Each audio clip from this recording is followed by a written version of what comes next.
വിശുദ്ധ പൊർക്കാരിയൂസും സഹവിശുദ്ധരും. 5-ാം നൂറ്റാണ്ടിൽ ഇന്നത്തെ തെക്കൻ ഫ്രാൻസിലെ പ്രൊവിൻസിൻ്റെ തീരപ്രദേശത്ത് ഒരു വലിയ സന്യാസ ആശ്രമം നിർമ്മിക്കപ്പെട്ടിരുന്നു. ലെരിൻസ് ആശ്രമം എന്നാണ് അത് അറിയപ്പെട്ടിരുന്നത്. അവിടുത്തെ ആശ്രമ അധിപനായിരുന്നു പൊർക്കാരിയൂസ്. 8-ാം നൂറ്റാണ്ടായപ്പോഴേക്കും ലെരിൻസിലെ സന്യാസ സമൂഹത്തിൽ സന്യാസിമാരും സന്യാസ അർത്ഥികളും കൂടാതെ സന്യാസിമാരാകുവാൻ ആഗ്രഹിക്കുന്ന യുവാക്കളും ഉൾപ്പെടെ ഏതാണ്ട് 500ഓളം ആളുകൾ ആ ആശ്രമത്തിൽ ഉണ്ടായിരുന്നുവെന്ന് കരുതപ്പെടുന്നു. ഏതാണ്ട് 732 അവിടുത്തെ ആശ്രമ അധിപനായിരുന്ന പൊർക്കാരിയൂസിന് ഒരു ദർശനമുണ്ടായി. ക്രൂരന്മാരായ അപരിഷ്കൃതർ ആ ആശ്രമം ആക്രമിക്കുവാനുള്ള പദ്ധതി ഇടുന്നു എന്നായിരുന്നു ആ ദർശനത്തിൻ്റെ പൊരുൾ.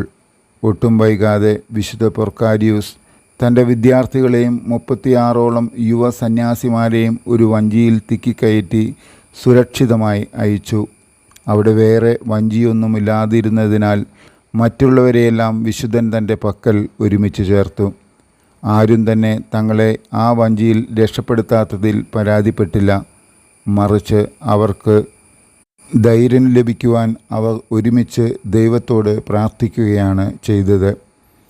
തങ്ങളുടെ ശത്രുക്കളോട് ക്ഷമിക്കുവാനുള്ള അനുഗ്രഹം തങ്ങൾക്ക് നൽകുവാനായി അവർ ദൈവത്തോട് അപേക്ഷിച്ചു.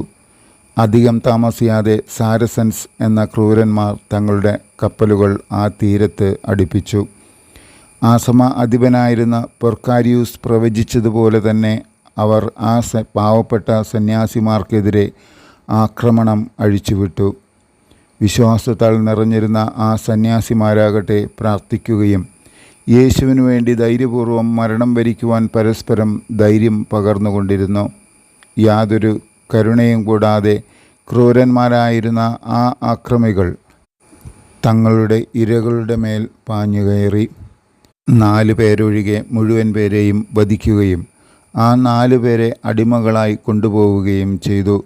ഇപ്രകാരമാണ് ലെരിൻസ് ആശ്രമത്തിലെ വിശുദ്ധ പൊർക്കാരിയൂസും മറ്റ് സന്യാസിമാരും യേശുവിൻ്റെ ധീരരായ രക്തസാക്ഷികളായി തീർന്നത്.